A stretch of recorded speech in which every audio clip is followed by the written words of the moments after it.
સમાજ વતી જે નિર્ણય લેવાનો છે એ સર્વોપરી નિર્ણય તમામ સમાજે માન્ય રાખ્યું છે. ધન્યવાદ તો હું સુરત અને મુંબઈ વસતા લોકોને આપું છું કે પોતાનો અમૂલ્ય સમય ફાળવીને જે આમાં યોગદાન આપ્યું છે.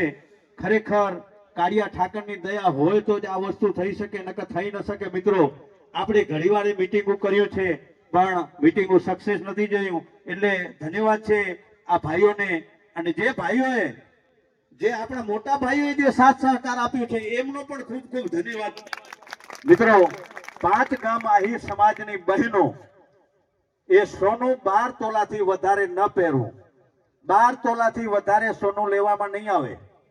એમાં વસ્તુ જે છે રામરામી, મંગળસૂત્ર, હાર અને મોટી ઘણી વસ્તુ બધી કરાવી શકાશે, પણ 12 તોલાની અંદર એમાં જે વસ્તુ જે ઝીણી મોટી નનકી કરાવી હોય ને કોઈને વધારે દાગીના કરવા હોય તો ભલે કરે, પણ 12 તોલાની અંદર 12 તોલાથી વધારે જવું ન જોઈએ.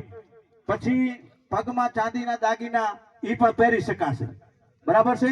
અને આ બિલકુલ જે આપણે, હું અત્યારે વાત કરું છું, પાંદડા, ઝરમર, ચૂડો ને પંજો એ બિલકુલ ના સટી. કોઈને પહેરવાનું નહીં, સાચો કે ખોટો કાંઈ પણ નહીં. કોઈ વસ્તુ પહેરવામાં નહીં આવે ને ઘડાવી પણ નહીં મિત્રો, નકર ઘર જમાઈ રહેશે 100%. પછી આદમી માણસને 6 તોલાથી વધારે નહીં પહેરવું. એને 6 તોલા પહેરવા.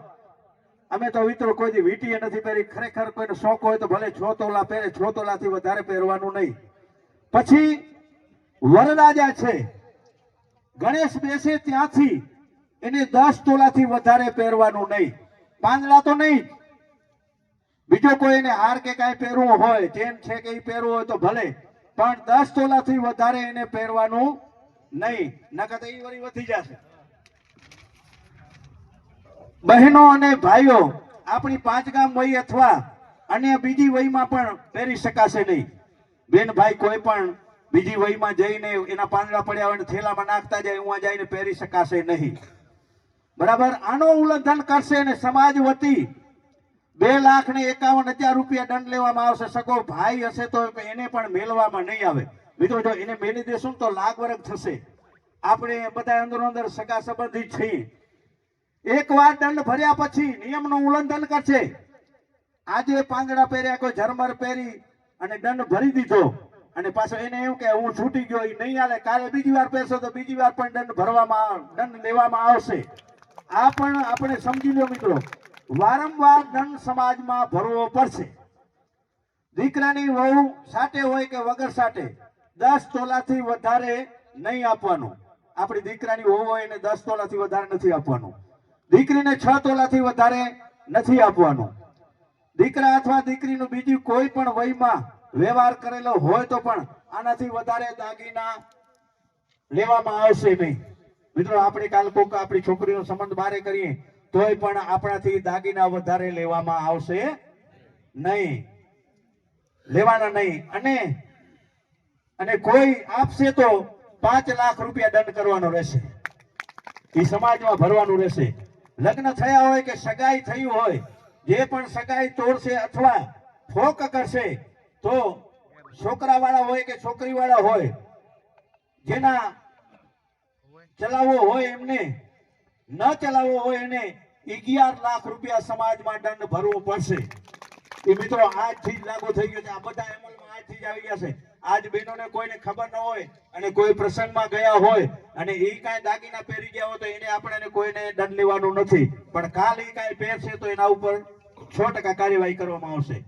આ 3 લાખ સમાજમાં અને 8 લાખ સામેવાળા વેવાઈને આપવામાં આવશે.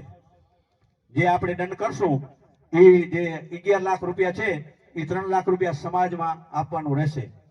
બંને પક્ષ સહમતી હોય ને ફોક કરશે તો મિત્રો લાખ રૂપિયા બે પાસેથી લેવામાં આવશે, વધારે લેવામાં નહીં આવે. આ નિયમોનો જે ભંગ કરશે તેમને સમાજની વચ્ચે દંડ ભરવો પડશે. ક્યાંય ખૂણે ખાતે નહીં, સમાજ ભેગો કરી આપણે અહીંયા જ અને એને દંડ ભરવો પડશે.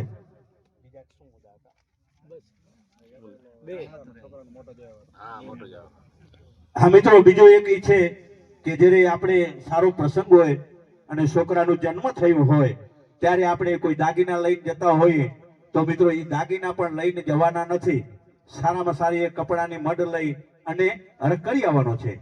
મિત્રો સગાઈ ફોક થયેલ હોય કે દીકરીને વય સિવાય બહાર આપીને શક્ય હોય ત્યાં સુધી ખરેખર આપણને મોટું નુકસાન થાય. એ જે ભાઈઓએ જે વિચાર કર્યો છે એ પણ 100% સાચું છે. આપણા 5 ગામની અંદર જેનો વ્યવહાર કરવામાં આવે દીકરી અથવા દીકરાના જન્મ વખતે આવી ગયો સોનાદાગી બે જ છે ને મિત્રો. જે આ પ્રસંગને ખરેખર બહુ ધન્યવાદની ઘડી છે. સારો સમય હોય ને ત્યારે જ આ વસ્તુ શક્ય થતી હોય. નકર મિત્રો